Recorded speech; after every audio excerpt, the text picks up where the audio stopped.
pulang ke desa untuk menyambut hari raya. Salam-salam ngerat rasa, tua dan muda riang gembira. Assalamualaikum warahmatullahi wabarakatuh dan salam sejahtera. Hari ini pada 27 Mac 2025 bersamaan 26 Ramadan 1446 Hijrah. Satu program telah diadakan iaitu agihan duit raya. Ini bermakna berakhirnya sesi 2025 pada bulan Ramadan tahun ini. Pada minggu hadapan seluruh umat Islam di seluruh dunia bakal menyambut hari raya.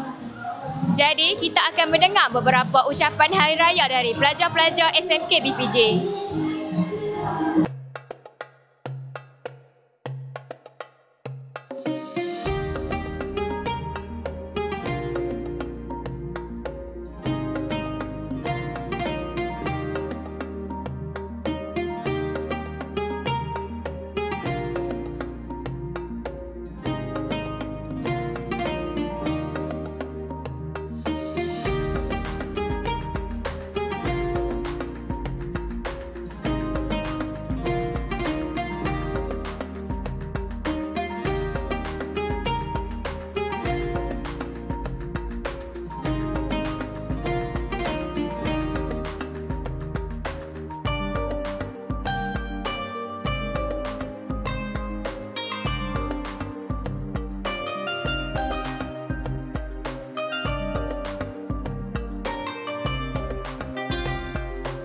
Saya Nur Idin Aisyah dari kelas 4 Bestari.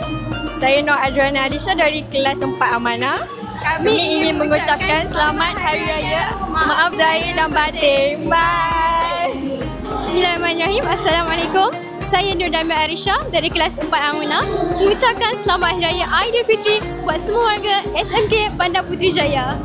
Bye-bye. Kami mengucapkan selamat Hari Raya Aidilfitri. Maaf zahir dan batin.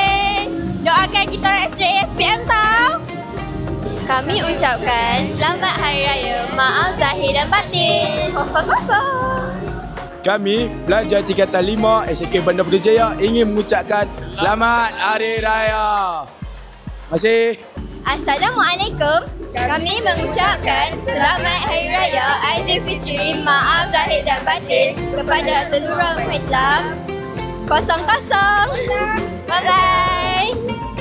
Kami ingin mengucapkan selamat Hari Raya Aidilfitri. Maaf zahir dan batin. Nama saya Muhammad Adif Farid bin Muhammad Zaidi. Saya ingin mengucapkan selamat Hari Raya Maaf zahir dan batin.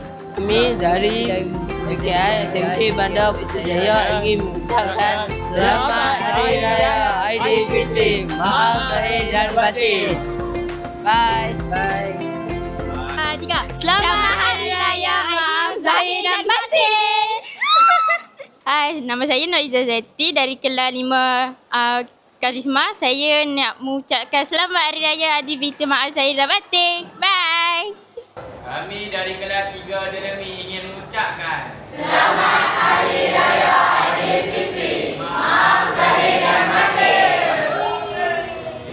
Kami ingin mengucapkan selamat Hari Raya Maaf zahir dan batin. Kami dari kelas 3 Amanah ingin mengucapkan selamat Hari Raya Aidilfitri. Maaf zahir dan batin.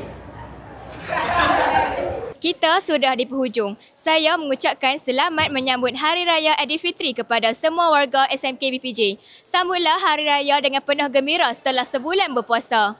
Semoga hidup penuh bahagia dengan kasih sayang dan cinta. Saya Nushaza Shalisha binti Yusaini melaporkan.